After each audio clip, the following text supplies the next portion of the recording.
Hi everyone, just doing another quick video. Our Q1 focus is on budgeting, forecasting and financial modelling. So I'll just sort of do a very sort of quick talk on the differences, the main differences, why it's important to focus on that sort of forward-facing approach, whether it's budget, forecast or financial modelling. So that's what I'm going to talk about over the next sort of 10 minutes. I'll try and keep it as short as I can. I suppose really framing it in that sense, budget, forecast, financial model, you've probably heard these terms a lot, but there are differences between each. And the way I try and look at it is a budget in simple terms is your starting point. You know, it's profit and loss focused primarily. It's normally done once a year and basically it frames the year. A forecast, in contrast, is usually focusing not only on the P&L but balance sheet and cash flow in particular. So it sort of takes that budget, that sort of simple concept where you're setting the plans and ideas and mapping it up and working out, well, how does that affect cash as we trade? A forecast also, it tends to be updated every monthly or on a quarterly basis. Again, because a budget just sets out the whole year, things are going to change during the year. A forecast is more looking at those movements during the year and assessing what the impact on particularly on cash is to the business. So a financial model, that's the most complex sort of forward thinking approach, and that's driven on assumptions. So that tends to be project based. So for example, if you're looking to scale and you're looking to sort of, you've got a successful business and you're thinking about branching out, maybe setting up offices across the country, well really you need a financial model to do that, to sort of really help any investors get real confidence that you know what you're doing. They tend to be assumption driven. So a lot of assumptions go into a forecasted model so that you can sensitize it and look at the varying scenarios. You know, what if we increase our turnover by 10%? What if, I don't know, daylight saving hours decrease? Or it depends what the drivers are that go into it. But a lot of a financial model, there are going to be tons and tons of drivers that go into that to generate the outputs in a financial model. So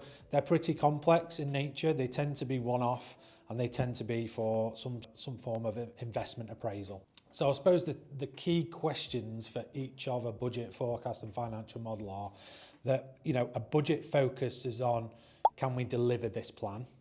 A forecast focuses on, have we got enough cash? Are we managing cash to deliver this plan? And then a financial model is, should we do this? We've got a plan, we've got this investment, or we're thinking about doing X, Y, Z. Let's do a financial model. Should we even be considering this from a modelling point of view? So I think they're the key sort of aspects and the key differentiators between the three. As well as, you know, for a budget, forecast and financial model, it depends on the type of business that you have as well. If you've got quite a simple business, where the balance sheet in particular, you've not got a lot of debt in the business, you've got customers that pay on time, there's nothing in there that's complex in nature, you're very low, you've got low amount of fixed assets, then a budget's probably the best tool to use and the best approach to take, because you haven't got those complexities in cash. Your profit converts to cash quite simply and quite easily. Where you tend to get forecasts involved is where there's more balance sheet items that impact the P&L. So it's that storytelling piece where you might have a lot of profit in the business, but your cash flow is really poor. That's an indication of maybe a bit more of a complex structure. Maybe you've got customers that are paying on longer terms for whatever reason, with suppliers on short terms. So again, depending on the type of business, budgets are designed for simple businesses. Forecasts are more for complex businesses where there's a larger differentiator between profit and conversion of cash. So I think that's the key aspect. When you're thinking, oh, what do I need? That's the key differentiator. To summarise, you know, budgets, forecasts and financial models, why they're so important, particularly in this day and age, I think we've got to look at it from two aspects. Who are the stakeholders of forecasts, budgets and financial models, particularly forecasts and financial models, because they're the more complex sort of forward-thinking approaches.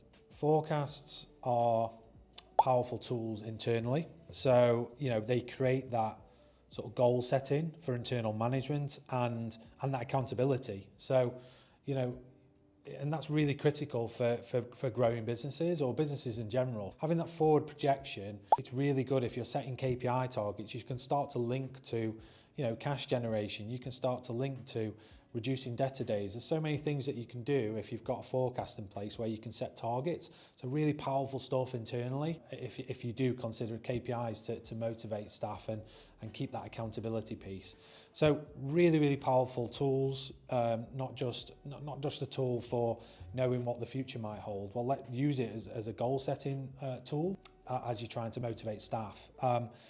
The other key stakeholder are typically investors and lenders. In this day and age, I've been doing this a while now, but the debt market in particular has become very tip box.